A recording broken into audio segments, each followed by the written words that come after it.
definisi dari Pancasila dan Ketatanegaraan. Pancasila itu sendiri berasal dari dua suku kata. Yang pertama adalah panca yang artinya lima dan sila yang artinya dasar. Jadi Pancasila adalah 5 dasar yang dijadikan sebagai pedoman hidup bernegara. Selanjutnya adalah ketatanegaraan. Ketatanegaraan adalah ikhwan tata cara mengenai seperangkat prinsip dasar yang di dalamnya termuat pesusunan pemerintahan, bentuk negara dan sebagainya yang menjadi tujuan dari negara tersebut. Sekian dari saya. Wassalamualaikum warahmatullahi wabarakatuh. Setelah memahami dari definisi Pancasila dan tatanan negara, kita akan mengenal tentang sumber hukum. Untuk sumber hukum sendiri dibagi menjadi 2 kategori. Yang pertama ada sumber hukum formal tertulis dan sumber hukum formal tidak tertulis. Untuk sumber hukum formal tertulis itu ada 7 tingkatan. Yang pertama terdiri dari Undang-Undang Dasar 1945, selanjutnya ada TAP MPR RI, lalu ada undang-undang atau Perpu, lalu ada PP atau peraturan perundang-undangan, yang selanjutnya ada Perpres atau peraturan presiden, dan ada Perda provinsi, selanjutnya ada Perda kabupaten kota. Setelah dari sumber hukum formal tertulis, ada sumber hukum formal tidak tertulis, yang diantara lain ada hukum adat dan konvensi, selanjutnya ada traktat dan jurisprudensi, dan yang terakhir ada doktrin. Mungkin itu saja yang bisa saya sampaikan, kurang lebihnya mohon maaf. Wassalamualaikum warahmatullahi wabarakatuh. Pancasila sebagai tatanan negara, dalam menetapkan negara harus mengacu pada nilai-nilai dasar negara Pancasila. Pancasila sebagai tatanan negara menjadi pedoman tolak ukur landasan dalam penetapan seperti Undang-Undang 45, pasal-pasal, perda, dan norma-norma yang lain. Jadi Pancasila menjadi tolak ukur dari landasan-landasan yang saya sebutkan tersebut, dari tatanan negara yang ada di Indonesia. Mungkin cuma itu ya tentang Pancasila sebagai tatanan negara.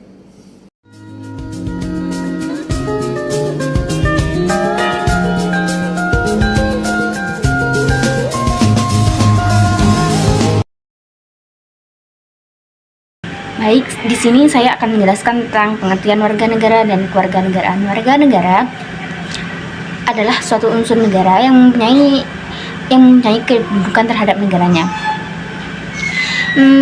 Warga negara mempunyai hubungan dalam melaksanakan hak dan kewajiban yang memiliki timbal balik terhadap negaranya.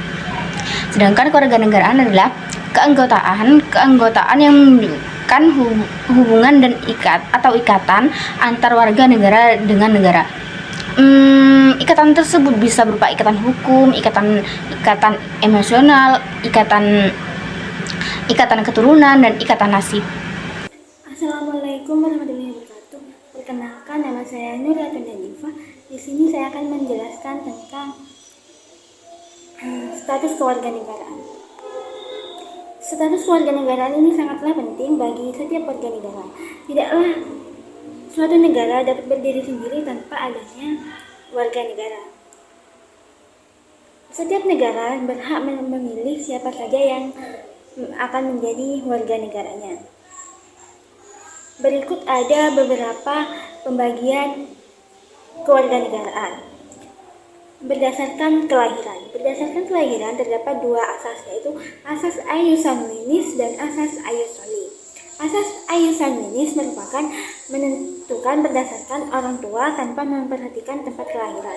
Sedangkan asas Ayius Soli adalah berlaku bagi seseorang mendapatkan kewarganegaraan berdasarkan tempat kelahirannya. Yang kedua ada berdasarkan perkawinan. Berdasarkan perkawinan terdapat 2 asas juga, yaitu asas kesatuan hukum, yaitu suami dan istri memiliki kewarganegaraan yang sama. Sedangkan asas persamaan derajat, yaitu status kewarganegaraan suami atau istri tidak berubah. Dikarenakan adanya perbedaan asas yang dianut oleh suatu negara, maka terdapat dampaknya, yaitu bipartite, yaitu kewarganegaraan ganda, dan apartheid tanpa kewarganegaraan. Bipartite terjadi karena anak lahir di negara yang menganut asas kewarganegaraan berdasarkan tempat kelahirannya, namun orang tuanya berasal dari negara B yang menganut asas keturunan. Sedangkan apatrat yaitu terjadi jika anak lahir di negara B yang menganut asas ius sanguinis atau keturunan, sedangkan orang tua berasal dari negara berdasarkan tempat kelahirannya, ius soli. Indonesia menganut asas ius soli, ius sanguinis, dan asas ganda terbatas. Dengan catatan pada saat 18 tahun atau paling lambat 21 tahun, anak tersebut memilih satu warga negara. Jika tidak, maka ia tidak diakui atau tidak memiliki kewarganegaraan. Contohnya seperti Cinta Laura. Cinta Laura memiliki seorang ayah yang berasal dari Jerman, sedangkan ibunya berasal dari Bandung, Indonesia. Cinta Laura dapat bebas keluar masuk negara Indonesia dan Jerman, tetapi pada saat umur 18 tahun Cinta Laura memilih untuk menjadi warga negara Indonesia. Sekian yang dapat saya sampaikan, kurang dan lebihnya mohon maaf. Saya serahkan kepada pemateri selanjutnya. Assalamualaikum warahmatullahi wabarakatuh. Di sini saya Safia akan menjelaskan tentang cara memperoleh kewarganegaraan Indonesia. Cara memperoleh kewarganegaraan Indonesia itu ada 6. Yang pertama yaitu kelahiran. Ketika seorang lahir di Indonesia, maka tanpa sengaja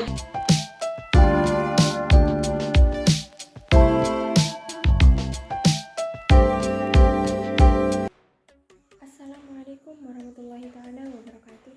Saya Yulia Tasari. Di sini saya akan menjelaskan tentang urgensi Pancasila sebagai landasan ideal bangsa Indonesia. Pancasila adalah dasar negara Republik Indonesia yang memiliki urgensi penting. Pancasila sebagai landasan ideal bangsa Indonesia itu berfungsi sebagai pedoman dalam kehidupan berbangsa dan bernegara. Ada beberapa alasan mengapa Pancasila menjadi sangat penting. Sampai-sampai Pancasila ini dijadikan sebagai landasan ideal bangsa Indonesia. Yang pertama itu adalah identitas nasional, di mana Pancasila itu dijadikan sebagai ideologi negara yang menjadi identitas nasional, sehingga hal ini itu menggambarkan nilai-nilai dasar yang dipegang teguh oleh bangsa Indonesia, seperti keadilan sosial, persatuan, dan lain-lain. Kemudian alasan yang kedua itu adalah persatuan dan keragaman, di mana Pancasila itu mengakui dan menghormati keragaman budaya, agama, suku, dan bahasa di Indonesia, sehingga Pancasila membantu memelihara persatuan dan kesatuan bangsa, serta mendorong toleransi dan menghormati terhadap perbedaan yang ada. Ketiga itu adalah keadilan sosial, di mana dalam konteks ini Pancasila itu menekankan pentingnya keadilan sosial dalam masyarakat, seperti halnya gotong royong yang bertujuan untuk menciptakan kesetaraan dan kesejahteraan bagi semua warga negara. Kemudian yang keempat itu adalah demokrasi Pancasila, di mana yang keempat itu adalah demokrasi, di mana Pancasila itu berdasarkan pada prinsip demokrasi, sehingga Pancasila itu juga mencakup partisipasi aktif rakyat dalam pengambilan keputusan politik, perlindungan hak asasi manusia, kebebasan berpendapat, dan lain-lain. Dan yang kelima itu adalah ketahanan nasional, di mana Pancasila itu juga memiliki urgensi penting dalam membangun ketahanan nasional. Dan nilai-nilai Pancasila ini seperti cinta tanah air, bela negara, itu mendorong rasa tanggung jawab dan kesadaran akan pentingnya menjaga keutuhan dan keamanan negara. Mungkin itu saja yang bisa saya sampaikan. Wabillahi taufiq wal hidayah. Wassalamualaikum warahmatullahi wabarakatuh. Assalamualaikum warahmatullahi wabarakatuh. Di sini saya akan menjelaskan masyarakat madani. Tujuan masyarakat madani ini untuk menciptakan masyarakat yang tidak berdasarkan interaksi kelas. dan menghilangkan diskriminasi dalam kehidupan sosial. Ciri-ciri masyarakat madani itu ada 5. Yang pertama, adanya ruang publik bebas. Yang kedua, demokratis. Yang ketiga, toleran. Yang keempat, pluralisme. Dan yang kelima yaitu keadilan sosial. Yang dimaksud dengan adanya ruang publik bebas ini adalah ruang publik yang selalu tersedia dalam sarana untuk mengungkapkan pendapat. Yang demokratis adalah masyarakat saling berintegrasi tanpa melihat atau memperhatikan ras, suku, dan bahasa dan agama. Dan yang ketiga yaitu toleran. Yang dimaksud dengan toleran itu adalah sikap yang harus dikembangkan oleh masyarakat dan menunjukkan sikap yang saling menghormati dan menghargai.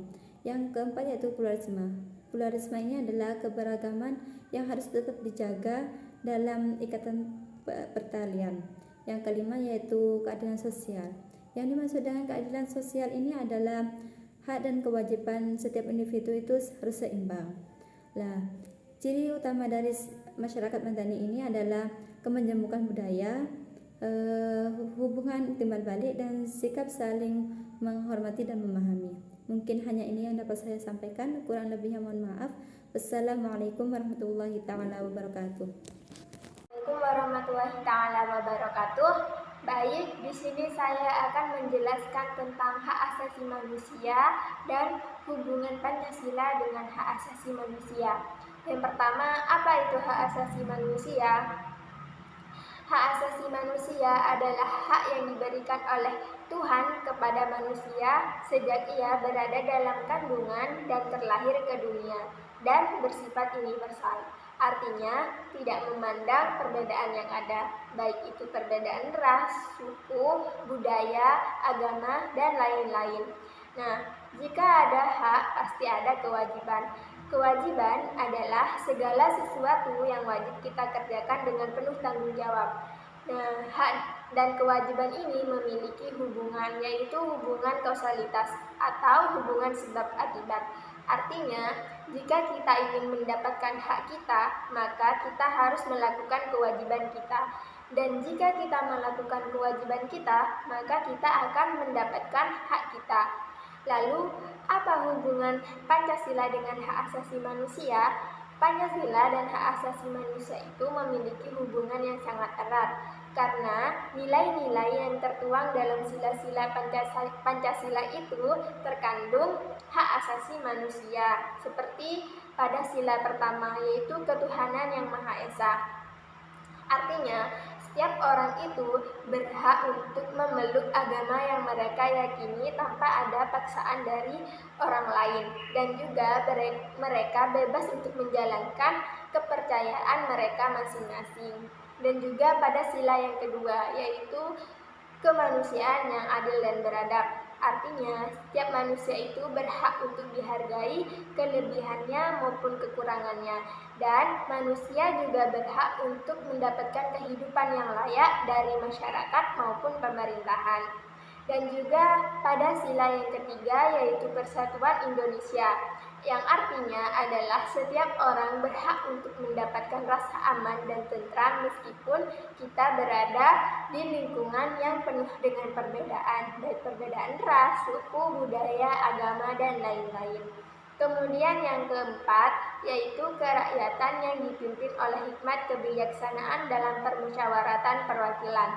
Artinya, setiap orang itu berhak mendapatkan rasa aman dalam kebebasan berpendapat tanpa ada dorongan atau pengaruh dari pihak lain. Kemudian yang kelima yaitu keadilan sosial bagi seluruh rakyat Indonesia.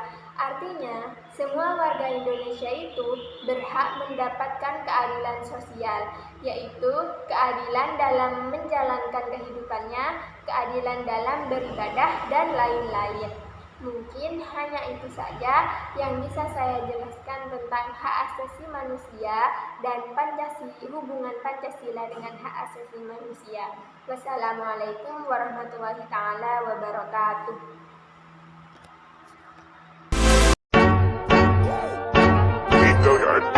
I got so much motherfucking design on right now. Bring it down, bring it down, bring it down, bring it down. Baik, Assalamualaikum warahmatullahi ta'ala wabarakatuh. Perkenalkan, nama saya Khairunisa, Prodi Tadris Ilmu Pengetahuan Alam. Saya di sini akan menjelaskan tentang pengertian HAM. Namun sebelum itu kita harus tahu apa itu kepanjangan dari HAM. HAM adalah kepanjangan dari hak asasi manusia. HAM merujuk pada hak-hak yang melekat pada setiap seseorang karena mereka adalah seorang manusia. Tanpa didiskriminasi apapun, hak ini meliputi hak sipil, politik, ekonomi, sosial, dan budaya yang diakui dan dilindungi oleh berbagai instrumen hukum internasional dan nasional. Adapun HAM memiliki beberapa ciri-ciri khusus, diantaranya adalah yang pertama yaitu universal, yang artinya hak asasi manusia berlaku untuk semua individu tanpa memandang ras, agama, jenis kelamin, atau status sosial ekonomi. Selanjutnya yaitu tidak dapat dicabut. Hak-hak ini bersifat fundamental dan tidak dapat dicabut atau dihapuskan. Yang ketiga yaitu tidak diskriminatif, yang artinya hak asasi manusia melibatkan perlakuan yang adil dan tanpa diskriminasi terhadap semua individu. Yang keempat yaitu keberlanjutan. Hak ini berlaku sepanjang waktu dan tidak boleh dilanggar, bahkan dalam keadaan darurat atau konflik. Yang selanjutnya yaitu adalah keterkaitan. Artinya hak asasi manusia saling terkait dan saling mendukung satu sama lain. Yang selanjutnya yaitu partisipasi dan perlindungan hukum. Hak ini mencakup hak partisipasi dalam kehidupan politik dan sosial serta perlindungan hukum dari penyalahgunaan kekuasaan. Selanjutnya yaitu martabat manusia. Hak asasi manusia didasarkan pada prinsip penghargaan terdapat martabat manusia yang memberikan nilai intrinsik pada setiap individu. Artinya, dari semua jenis ciri-ciri hak asasi yang sudah saya bacakan adalah hak asasi manusia menciptakan dasar yang adil, setara, dan martabat bagi semua individu di seluruh dunia. Baik, mungkin hanya itu yang bisa saya sampaikan, kurang lebihnya mohon maaf. Assalamualaikum warahmatullahi ta'ala wabarakatuh. Assalamualaikum warahmatullahi ta'ala wabarakatuh. Perkenalkan, nama saya Iza Maulidia Afrilia. Di sini saya akan menjelaskan perkembangan HAM. Jika ditelusuri, sejarah lahirnya HAM di dunia itu bermula sejak sebelum periode Masehi. Sedangkan di Indonesia sendiri, perkembangan HAM itu dapat dirasakan dari sebelum kemerdekaan. Pada sebelum kemerdekaan, perkembangan HAM itu dapat ditandai dengan adanya organisasi-organisasi pergerakan nasional, contohnya seperti Budi Utomo. Pada tahun 1098 terbentuk organisasi bernama Budi Utomo yang menjadi salah satu wujud nyata adanya kebebasan berpikir dan berpendapat. Dan perkembangan HAM setelah kemerdekaan, yaitu pada tahun 1945 sampai 1950. Pemahaman HAM pada awal kemerdekaan masih pada hak untuk merdeka, hak kebebasan untuk berserikat melalui organisasi politik yang didirikan, dan kebebasan menyampaikan pendapat terutama dalam parlemen.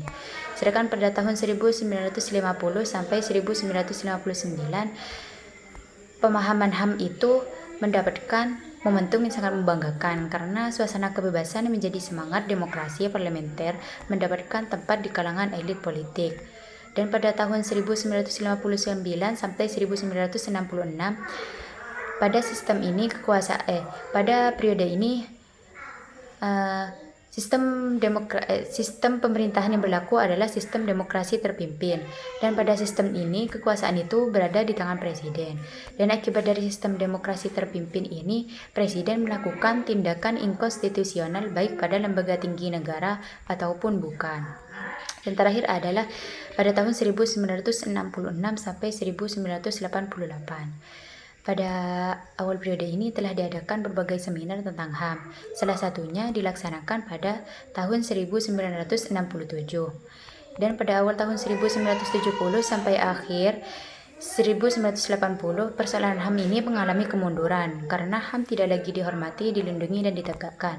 Namun, pemahaman HAM dapat mengalami perkembangan di kalangan masyarakat yang dimotori oleh Lembaga Swadaya Masyarakat atau LSM. Mungkin hanya ini yang dapat saya sampaikan, kurang lebihnya mohon maaf. Wassalamualaikum warahmatullahi wabarakatuh.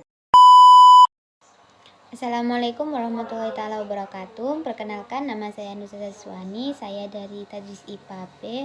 Di sini saya akan menjelaskan bentuk-bentuk nilai Undang-Undang Hak Asasi Manusia atau sering disebut dengan HAM. HAM melibatkan aspek-aspek seperti 1. Keadilan. Nilai ini menekankan pemberian hak yang sama kepada semua individu tanpa memandang perbedaan seperti ras, agama, atau gender. Yang kedua, ada kesetaraan. Prinsip kesetaraan menjamin bahwa semua individu memiliki hak dan kewajiban yang sama di hadapan hukum dan masyarakat. 3. Martabat manusia.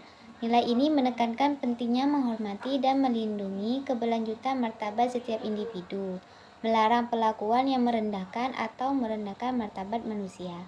Dan keempat, ada kebebasan. Hak asasi individu melibatkan kebebasan berpendapat, berkeyakinan, dan bergerak selama itu tidak merugikan hak-hak orang lain. Yang kelima, ada perlindungan hukum.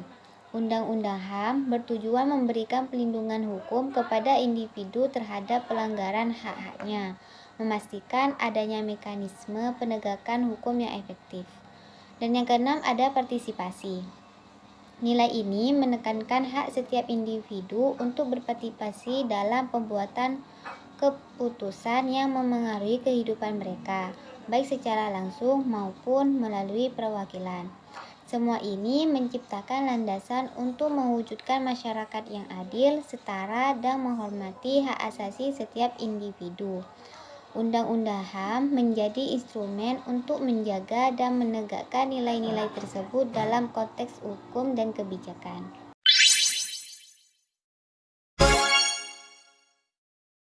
Baik, Assalamualaikum warahmatullahi wabarakatuh. Di sini saya akan menjelaskan tentang pengertian dan jenis-jenis demokrasi.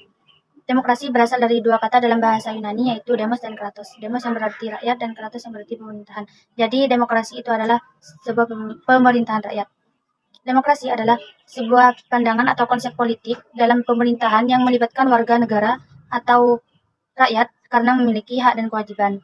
Jenis-jenis demokrasi yaitu ada 3 berdasarkan titik berat perhatiannya, yaitu ada demokrasi formal yang dianut oleh negara-negara liberal, dan juga ada demokrasi material yang dianut oleh negara-negara non-blok. Yang kedua ada berdasarkan ideologi, yaitu demokrasi konstitusional dan demokrasi rakyat. Yang ketiga berdasarkan proses penyaluran kehendak rakyat, yaitu ada demokrasi langsung dan juga demokrasi tidak langsung. Baik, sekian dari saya. Assalamualaikum warahmatullahi taala wabarakatuh. Saya Novita Safitri. Di sini saya akan menjelaskan tentang landasan-landasan demokrasi. Landasan demokrasi adalah Pancasila yang secara tekstual terdapat di dalam pembukaan Undang-Undang Dasar 1945, yaitu pada sila keempat, yang berbunyi kerakyatan. Kerakyatan bermakna kedaulatan rakyat yang sejajar dengan istilah demokrasi. Landasan-landasan demokrasi di Indonesia dibagi menjadi 2. Yang pertama itu pembukaan Undang-Undang Dasar 1945, dan yang kedua itu batang tubuh Undang-Undang Dasar 1945. Baik, kita mulai dari pembukaan Undang-Undang Dasar 1945. Alinea pertama itu menjelaskan kemerdekaan ialah hak segala bangsa. Maksudnya adalah hak yang dimiliki oleh semua bangsa yang mencakup hak untuk menentukan nasib sendiri, bebas dari campur tangan atau penindasan dari pihak luar. Alinea kedua menjelaskan tentang mengantarkan rakyat Indonesia ke depan pintu gerbang kemerdekaan negara Indonesia yang merdeka, bersatu, berdaulat, adil, dan makmur. Maksudnya adalah memimpin rakyat Indonesia menuju ke depan pintu gerbang kemerdekaan di mana Indonesia menjadi negara yang merdeka, bersatu, berdaulat, adil, dan makmur, dan untuk mencerminkan cita-cita mencapai tujuan tersebut. Alinea ketiga membahas tentang atas berkat rahmat Allah yang Maha Kuasa dan dengan didorongkan oleh keinginan luhur supaya berkehidupan kebangsaan yang bebas. Maksudnya adalah mencerminkan pengakuan atas berkat dan rahmat Allah yang Maha Kuasa sambil didorong oleh keinginan mulia untuk mencapai kehidupan kebangsaan yang merdeka dan bebas. Alinea keempat menjelaskan tentang melindungi segenap bangsa. Maksudnya adalah menjaga keamanan, kesejahteraan, dan hak-hak seluruh warga negara tanpa memandang perbedaan ras, agama, suku, atau status sosial. Baik, lanjut dengan pembahasan tentang batang tubuh Undang-Undang Dasar 1945. Pasal 1 ayat 2 menjelaskan kedaulatan ada di tangan rakyat. Maksudnya adalah rakyat memiliki hak kekuatan untuk ikut serta dalam pengambilan keputusan politik serta mengontrol pemerintah. Pasal 2 yaitu Majelis Permusyawaratan Rakyat. Maksudnya adalah forum perwakilan melibatkan berbagai elemen masyarakat yaitu MPR. MPR adalah lembaga legislatif di Indonesia. Pasal 6 adalah pemilihan presiden dan wakil presiden. bertujuan untuk memilih kepala negara dan wakil kepala negara yang akan memimpin pemerintah. Pasal 24 dan 25 yaitu peradilan yang merdeka. Maksudnya adalah untuk keadilan dapat beroperasi tanpa ketekunan atau campur tangan yang tidak sadar dari pihak eksternal, termasuk pemerintah atau pihak-pihak yang memiliki kepentingan politik. Pasal 27 ayat 1 yaitu persamaan kedudukan di dalam hukum. Maksudnya adalah mengacu pada prinsip bahwa semua individu tanpa memandang latar belakang sosial, ekonomi, ras, agama, atau status Islam dan juga memiliki hak yang sama di mata Islam. Yang terakhir itu pasal 28 yaitu kemerdekaan berserikat dan berkumpul. Maksudnya adalah untuk membentuk kelompok atau organisasi serta berkumpul secara damai tanpa campuran tangan yang tidak sah dari pihak pemerintah atau lainnya. Cukup sekian yang bisa saya sampaikan, kurang lebihnya mohon maaf. Assalamualaikum warahmatullahi taala wabarakatuh. Di sini saya Nurul Lelia Alfinia akan menjelaskan tentang perkembangan demokrasi di Indonesia. Ada 4 perkembangan demokrasi di Indonesia, yaitu demokrasi parlementer, demokrasi terpimpin, demokrasi Pancasila era Orba, dan demokrasi reformasi. Yang pertama, demokrasi parlementer. Demokrasi ini dimulai ketika Indonesia resmi menjadi negara yang merdeka, tepatnya pada tahun 1945, dan berakhir di tahun 1959. Demokrasi parlementer adalah sistem demokrasi yang menempatkan parlemen sebagai bagian fundamental di pemerintahan. Pada masa ini pula digelar pemilu pertama pada tahun 1955. Pemilu ini diikuti oleh lebih 30-an partai politik dan lebih dari 100 daftar kumpulan dan calon perorangan. Hal yang menarik dari pemilu 1955 adalah tingginya kesadaran berkompetensi secara sehat. Yang kedua, demokrasi terpimpin. Demokrasi terpimpin adalah sistem pemerintahan di mana segala kebijakan atau keputusan yang diambil dan dijalankan berpusat kepada satu orang, yaitu pemimpin pemerintahan. Demokrasi terpimpin ini dimulai pada tahun 1959 ketika Presiden Soekarno mengeluarkan Dekret Presiden 5 Juli 1959. Pada masa demokrasi terpimpin, banyak terjadi penyelewengan terhadap Pancasila dan Undang-Undang 1945, seperti pembentukan Nasakom, tentang pengangkatan Soekarno sebagai Presiden seumur hidup, pembubaran DPR hasil pemilu oleh Presiden, dan lain sebagainya. Yang ketiga, yaitu demokrasi Pancasila era Orde Baru, yang terjadi pada 1965 sampai 1998. Setelah peristiwa G30 SPKI terjadi di tahun 1965, terjadi pergantian pemimpin dari Soekarno menuju Soeharto. Era Orde Baru ini juga dikenal dengan istilah demokrasi Pancasila yang menjadikan Pancasila sebagai landasan demokrasi. Akan tetapi, rezim yang berkuasa selama 32 tahun juga dihantui dengan beberapa penyimpangan, seperti penyelenggaraan pemilu yang tidak jujur dan tidak adil, dan penegakan kebebasan berpolitik bagi pegawai negeri sipil, penyelenggaraan pemilu yang tidak jujur dan tidak adil, dan lain sebagainya. Yang terakhir yaitu demokrasi reformasi. Demokrasi reformasi ini terjadi 1998 sampai sekarang. Berakhirnya rezim Orde Baru yang berkuasa selama 32 tahun melahirkan demokrasi baru yang dikenal dengan istilah era reformasi. Era reformasi adalah fase demokrasi yang kembali ke prinsip dasar demokrasi, seperti adanya pemilu secara langsung, kebebasan pers, desentralisasi, dan hak-hak dasar warga negara lebih terjamin.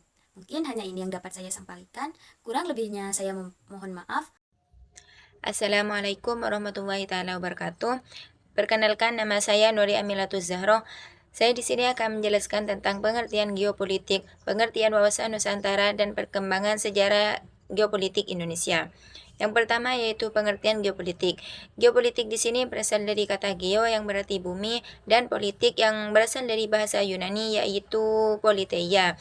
Poli yang berarti kesatuan masyarakat yang berdiri sendiri dan teia yang berarti urusan. Sedangkan secara umum, geopolitik adalah cara pandang dan sikap bangsa Indonesia mengenai diri, lingkungan yang berwujud negara kepulauan yang berlandaskan Pancasila dan juga Undang-Undang Dasar 1945.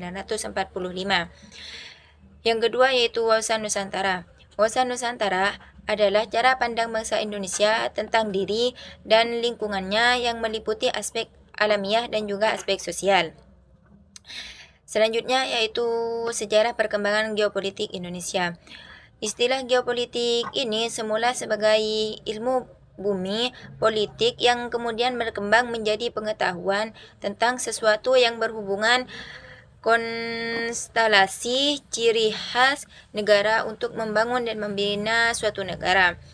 Teori geopolitik kemudian berkembang menjadi konsepsi wawasan nasional bangsa, dan perkembangan geopolitik juga dipengaruhi adanya globalisasi dan kemajuan teknologi yang menyebabkan wilayah kedaulatan suatu negara, terutama Indonesia, menjadi semakin abstrak dan kurang pasti, sehingga dapat dengan mudah ditembus oleh para pelaku aktor internasional.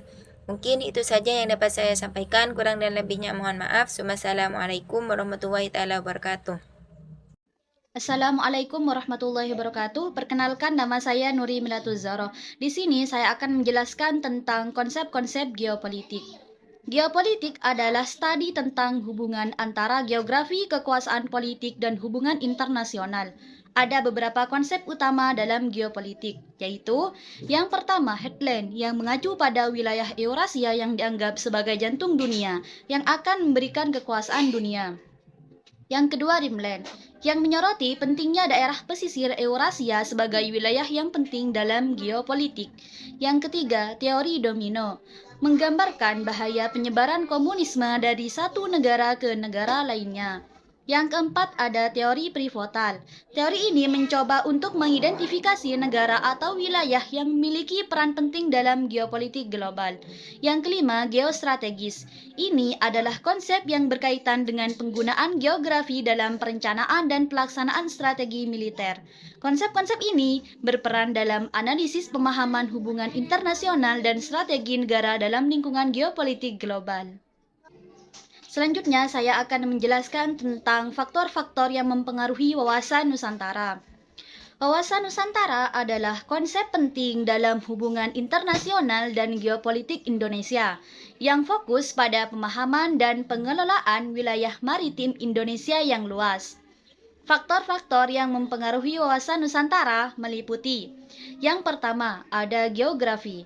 Sebagai negara kepulauan terbesar di dunia, geografi Indonesia dengan ribuan pulau dan perairan sangat mempengaruhi wawasan Nusantara. Yang kedua, kepulauan. Konsep kepulauan Indonesia dengan pulau-pulau yang mempengaruhi pemahaman tentang integrasi dan konektivitas antara wilayah-wilayah yang berbeda. Selanjutnya, yang ketiga, ada kekayaan sumber daya alam, terutama sumber daya kelautan, seperti ikan, minyak, dan gas alam. Hal ini mempengaruhi kebijakan ekonomi dan keamanan nasional. Yang keempat, ada kedaulatan. Upaya untuk menjaga keamanan negara terutama di wilayah perbatasan maritim mempengaruhi pandangan Nusantara. Itulah tadi faktor-faktor yang mempengaruhi wawasan Nusantara. Sekian dari saya. Wassalamualaikum warahmatullahi wabarakatuh. Assalamualaikum warahmatullahi wabarakatuh. Sebelumnya, perkenalkan, nama saya Mu'adul Firrah. Di sini saya akan melanjutkan pembahasan dari pemateri sebelumnya. Saya akan membahas tentang unsur-unsur dasar wawasan Nusantara, kemudian ada implementasi wawasan Nusantara, dan yang terakhir ada hubungan antara wawasan Nusantara dengan ketahanan nasional. Baik, langsung saja kepada pembahasan yang pertama, yaitu ada unsur dasar wawasan Nusantara. Unsur dasar wawasan Nusantara terbagi menjadi 3 hal. Yang pertama ada wadah, yang kedua ada isi, dan terakhir ada tata laku atau tingkah laku. Yang pertama, wadah. Wawasan Nusantara menjadi wadah dalam kehidupan masyarakat berbangsa dan bernegara. Hal ini meliputi semua wilayah Indonesia yang memiliki kekayaan alam dan penduduknya yang beragam. Kemudian yang kedua ada isi. Isi merupakan aspirasi bangsa yang berkembang di masyarakat dan cita-cita serta tujuan nasional yang terdapat dalam pembukaan Undang-Undang Dasar 1945. Dan yang terakhir ada tata laku atau tingkah laku. Tingkah laku merupakan gabungan antara wadah dan isi. Secara umum, tingkah laku dapat terbagi menjadi 2 hal. Ada tata laku lahiriah, ada tata laku batiniah. Selanjutnya, pembahasan yang kedua mengenai implementasi wawasan Nusantara. Implementasi wawasan Nusantara dapat diartikan sebagai penerapan atau pelaksanaan wawasan Nusantara dalam kehidupan sehari-hari. Implementasi UASA Nusantara terbagi menjadi 4 bagian. Yang pertama ada implementasi politik, yang kedua ada implementasi ekonomi, yang ketiga ada implementasi sosial budaya, dan yang terakhir ada implementasi pertahanan dan keamanan. Implementasi dalam politik dapat diartikan bahwa kehidupan ketatanegaraan baik menyangkut dasar dan sistem pemerintahan Indonesia harus mengutamakan persatuan dan kesatuan wilayah Indonesia. Yang kedua ada implementasi ekonomi. Implementasi dalam kehidupan ekonomi akan menciptakan tatanan ekonomi yang benar-benar menjamin pemenuhan dan peningkatan kesejahteraan dan kemakmuran rakyat secara merata dan adil. Kemudian yang ketiga ada implementasi sosial budaya. Implementasi sosial budaya menciptakan kehidupan masyarakat yang tidak membedakan antar suku, ras, agama, dan juga status sosialnya. Yang keempat ada implementasi pertahanan dan keamanan. Implementasi pertahanan dan keamanan ini bertujuan untuk menumbuh kembangkan kesadaran cinta tanah air dan bangsa yang akan membentuk sikap bela negara setiap warga negara Indonesia.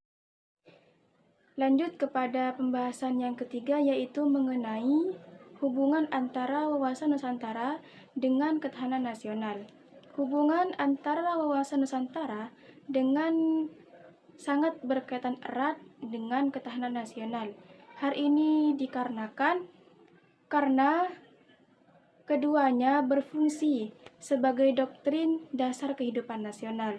Doktrin sendiri merupakan prinsip atau teori yang diajarkan, dianjurkan, dan diterima sebagai kebenaran untuk dijadikan pedoman dalam melaksanakan kegiatan dalam usaha mencapai suatu tujuan.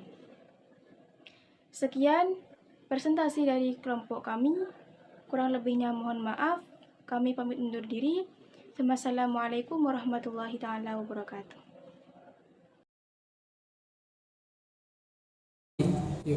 Assalamualaikum warahmatullahi taala wabarakatuh.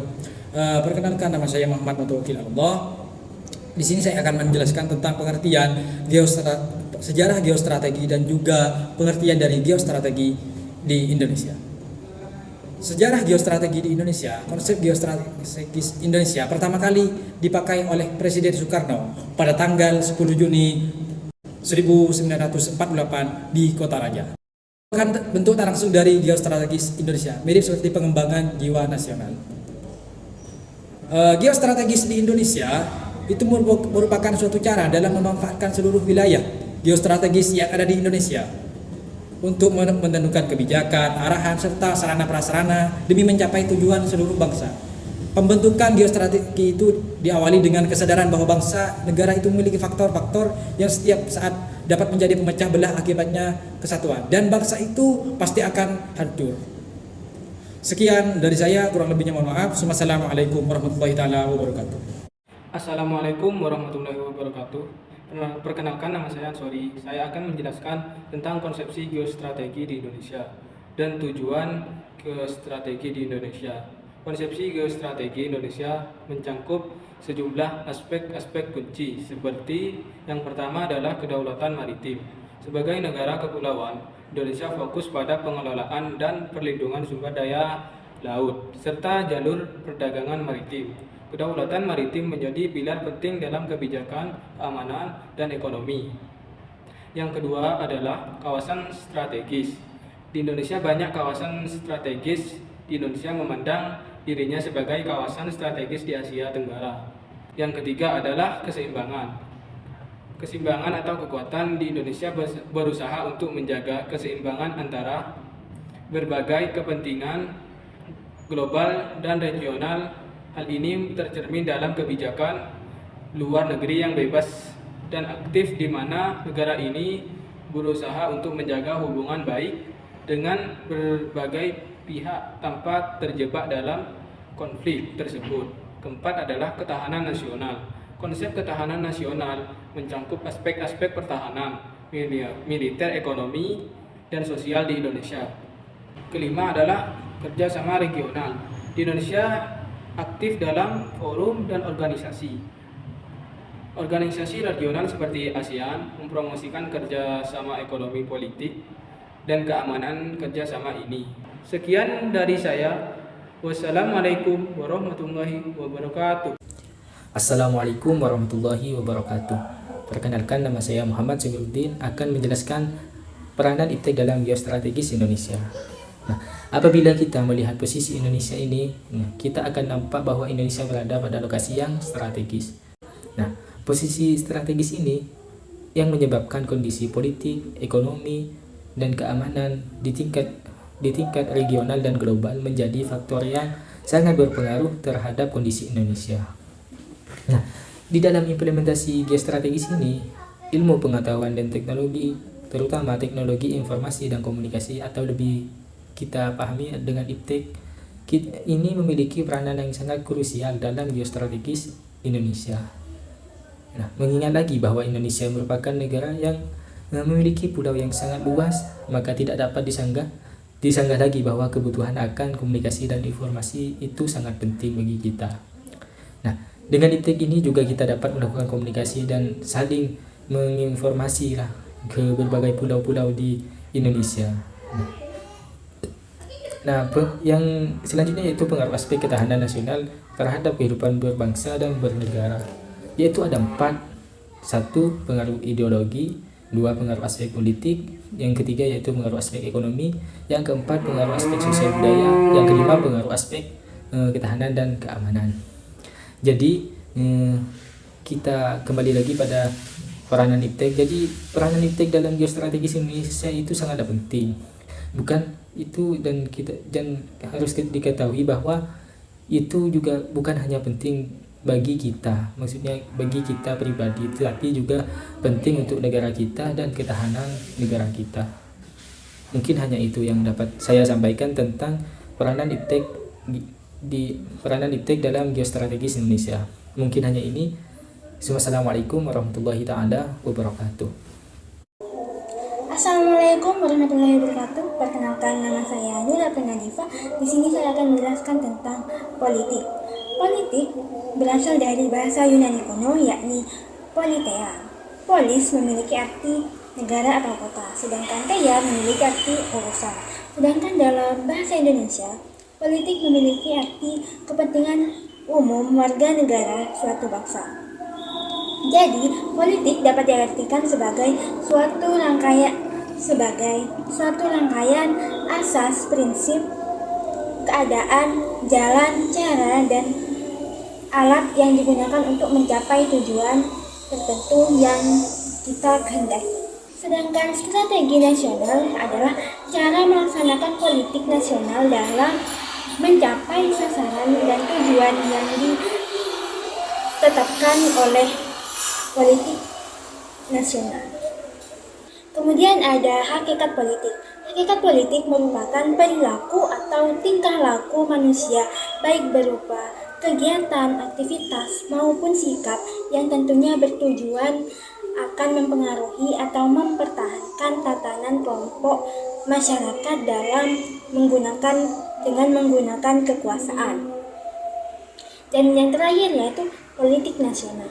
Politik nasional diartikan sebagai kebijakan umum dan pengambilan kebijakan untuk mencapai suatu cita-cita dan tujuan nasional. Sekian yang dapat saya sampaikan. Lanjut kepada pemateri kedua.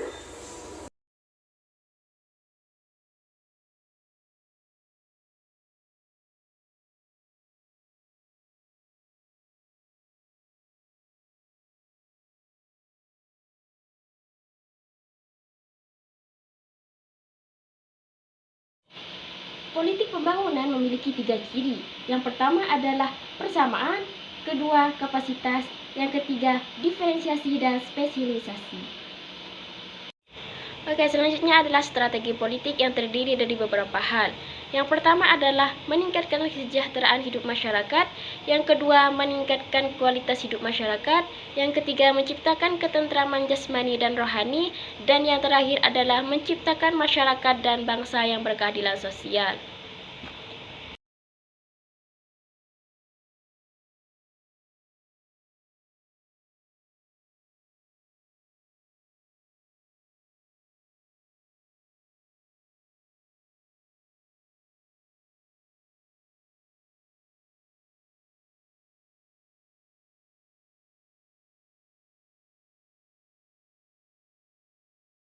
Warahmatullahi taala wabarakatuh. Di sini saya Safia akan menjelaskan tentang aspek-aspek politik. Aspek-aspek politik merupakan sesuatu yang berkesinambungan dengan politik. Aspek politik sendiri itu ada 6. Yang pertama itu sosial.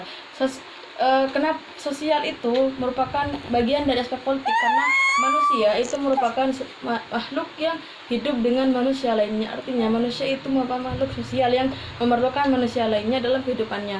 Kemudian yang kedua itu ekonomi. Ekonomi merupakan salah satu tolak ukur sebuah negara itu besar atau tidaknya sebuah negara. Nah, ekonomi sendiri itu merupakan sebuah aspek yang penting dari suatu negara. Kemudian yang ketiga yaitu hukum. Karena politik itu juga sistem, jadi juga di dalamnya memerlukan sebuah hukum. Yang keempat yaitu budaya. Setiap orang memiliki budaya yang berbeda-beda. Nah, oleh karena itu politik harus diterapkan sesuai dengan budaya masing-masing. Kemudian yang kelima yaitu kekuasaan. Politik juga memerlukan penguasa di dalamnya. Kemudian yang terakhir itu internasional. Karena Indonesia sebuah negara, yang artinya Indonesia itu pasti berhubungan dengan negara lainnya, maka aspek internasional juga merupakan salah satu dari aspek politik. Implementasi politik itu ada 3. Yang pertama yaitu bidang hukum, bidang ekonomi, dan bidang politik. Di bidang hukum, contohnya, jika seseorang membuat kesalahan atau melanggar peraturan negara, maka dia akan dihukum. Hal itu merupakan salah satu contoh dari politik dari bidang hukum. Kemudian yang kedua yaitu bidang ekonomi. Pemerintah sampai saat ini juga masih turun tangan terhadap harga-harga pasar. Nah, hal itu juga merupakan salah satu contoh dari aspek-aspek dari implementasi politik di bidang ekonomi. Kemudian yang terakhir yaitu bidang politik. Politik itu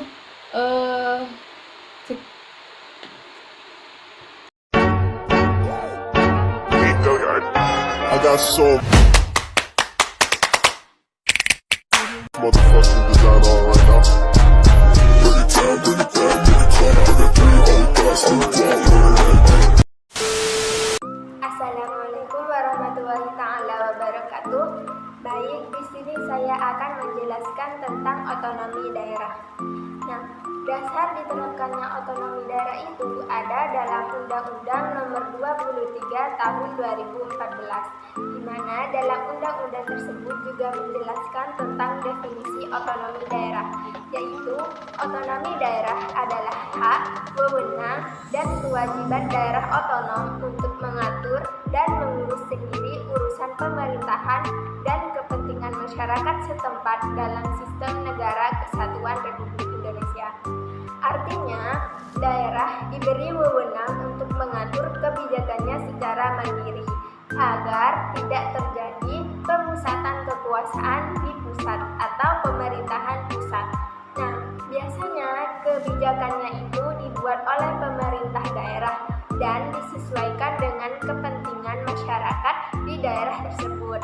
Contoh dari keberhasilan atau daerah yang sukses melakukan otonomi daerah yaitu Kabupaten Banyuwangi yang dipimpin oleh Bupati Abdul Azwar Anas. Nah, mereka berhasil menyelesaikan permasalahan yang ada dalam masyarakat, dan mereka juga berhasil menurunkan tingkat kemiskinan dan menumbuhkan perekonomian.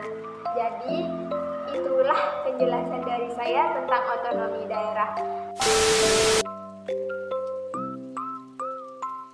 Assalamualaikum warahmatullahi taala wabarakatuh. Saya Yulia Litasari. Di sini saya akan menjelaskan tentang tujuan otonomi daerah dan manfaat dari otonomi daerah tersendiri. Yang pertama itu adalah tujuan dari otonomi daerah, di mana tujuan otonomi daerah itu ada beberapa poin penting. Di antaranya itu ada 7 poin. Sebagian tujuan dari otonomi daerah itu, adanya otoda itu diharapkan untuk apa? Ya, diharapkan untuk muncul sikap mandiri di setiap daerah, sehingga otonomi itu mengandung maksud kekuasaan untuk mengatur dan mengurus sendiri. Jadi, otoda itu untuk mengatur dan mengurus sendiri pemerintahan dan kepentingan masyarakat di daerahnya itu. Tujuan dari otoda yang pertama itu adalah peningkatan pelayanan dan kesejahteraan masyarakat yang semakin baik. Yang kedua itu adalah pengembangan kehidupan demokrasi. Yang ketiga itu keadilan. Yang ketiga itu adalah keadilan, di mana keadilan yang dimaksud di sini itu adalah seimbang atau tidak berat sebelah. Seperti misal harus disesuaikan dengan porsinya masing-masing. Seperti misalnya itu anak kecil dengan anak kuliah, ketika mereka diberikan uang saku itu tidak bisa disamaratakan, tapi harus dengan porsinya masing-masing. Kemudian yang keempat itu adalah pemerataan. Yang kelima itu adalah pemeliharaan hubungan yang serasi antara pusat dan daerah, serta antar daerah dalam rangka keutuhan negara Republik Indonesia. Jadi, adanya keserasian antara pusat dengan pemerintahan daerah itu sendiri. Yang keenam itu adalah mendorong untuk memberdayakan masyarakat. Dan yang ketujuh itu adalah meningkatkan peran masyarakat dalam mengembangkan peran dan fungsi Dewan Perwakilan Daerah. Selanjutnya adalah manfaat otonomi daerah itu sendiri. Yang pertama itu adalah peningkatan pelayanan publik, di mana pemerintah daerah itu lebih fokus dan responsif terhadap kebutuhan masyarakat setempat serta memastikan pelayanan yang lebih baik. Yang kedua itu adalah pembangunan berkelanjutan, di mana pembangunan berkelanjutan ini meningkatkan pembangunan secara lebih spesifik dan lebih terarah serta sesuai dengan karakteristik yang dibutuhkan di setiap daerah. Yang ketiga itu adalah partisipasi masyarakat, di mana pemerintah itu mendorong partisipasi aktif masyarakat dan proses pengambilan keputusan yang memengaruhi kehidupan mereka sendiri. Kemudian yang keempat itu adalah peningkatan kemandirian, di mana dalam peningkatan kemandirian itu pemerintah daerah itu mengembangkan keuangan dan pengelolaan sumber daya daerah guna untuk mengurangi ketergantungan pada pemerintah pusat.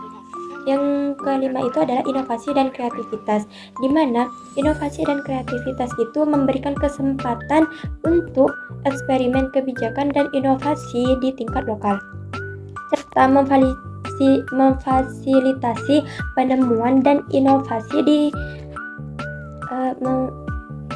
penemuan solusi yang lebih efektif terhadap masalah tertentu. Mungkin itu saja penjelasan dari saya. Di sini saya akan menjelaskan tentang prinsip-prinsip otonomi daerah. Yang pertama, asas desentralisasi, di mana penyerahan wewenangan yang melimpah dari pusat ke daerah yang dipilih oleh rakyat.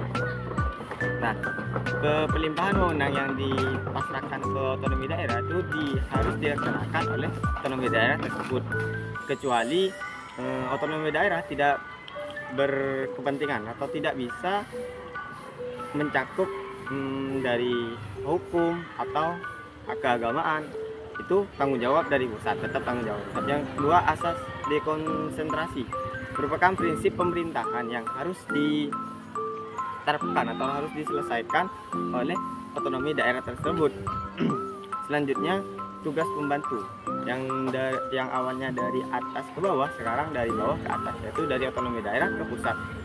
Tugas pembantu ini otonomi daerah harus membantu kebijakan yang sudah diembankan kepada daerah tersebut.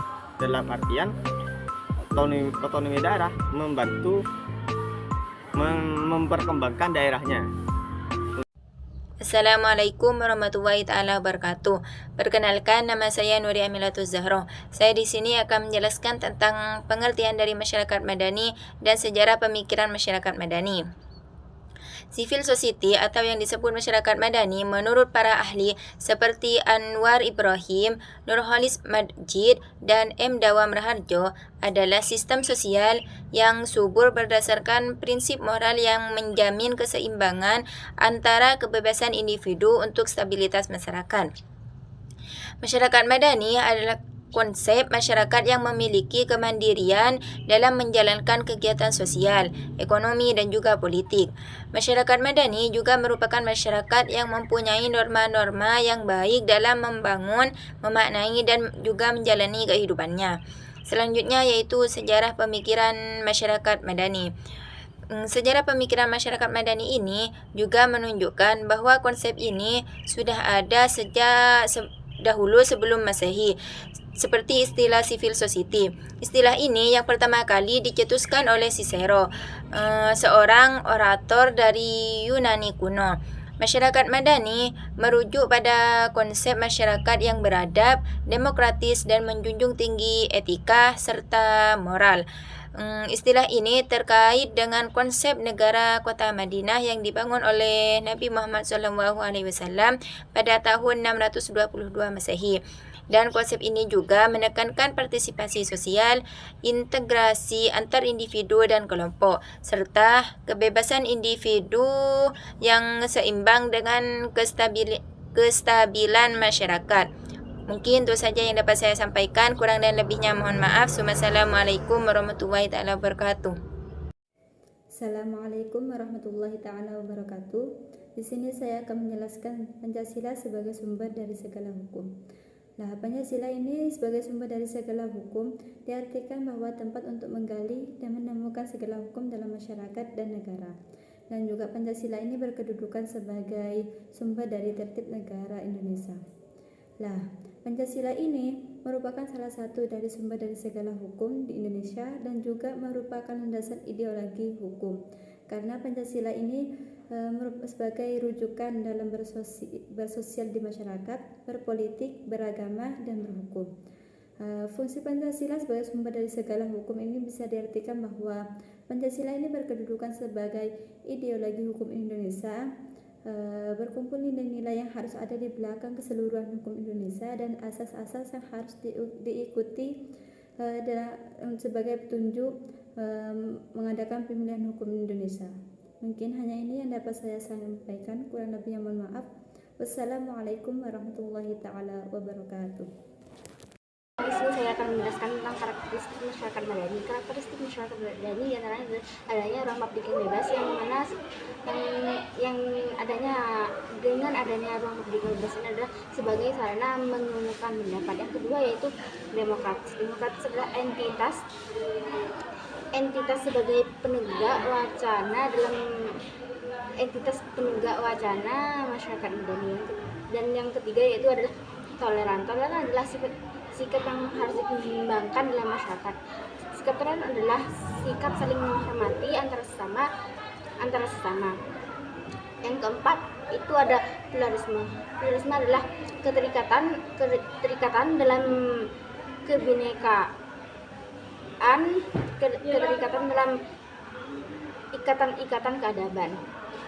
Dan yang kelima adalah keadilan sosial. Keadilan sosial adalah adanya keseimbangan, yang mana masyarakat madani itu adalah harus adil dalam melakukan hak dan kewajiban.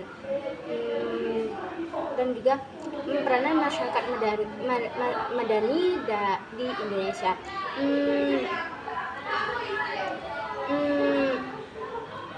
Peran masyarakat madani adalah sebagai